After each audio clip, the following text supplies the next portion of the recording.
Yaşın kırka yetti, aklına aylan. Ödümü değmegin sadası olun. Geçeni geçti bil, alanını oylan. Ömür verse dünya yaşın ağalı. Dünya işi aylanıptır başına. Yağışı yaman gelip gitti başına. Eretmediler acal gelse yaşına. Köpüm geçti meğerin havalı.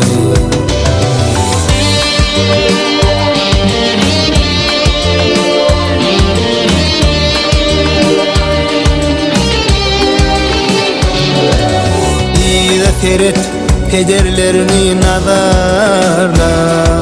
Merdan yolu duruşu bilen kadarla.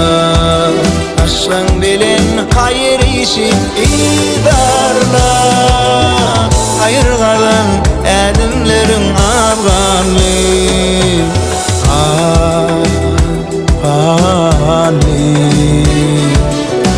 Ömür verse dünya yaşın ağalı.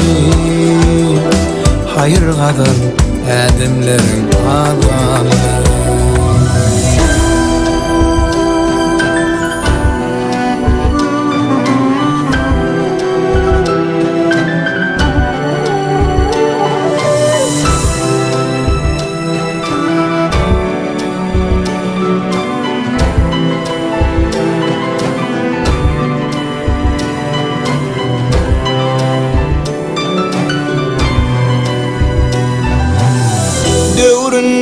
Göğün devran itlete.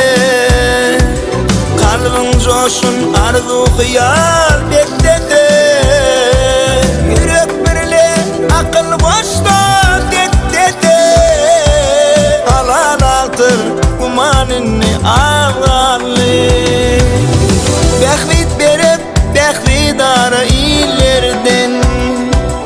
Umit berip umitlara ilerden. Batıl olup ayrı düşme illerden. İle kol ver sen ne vakit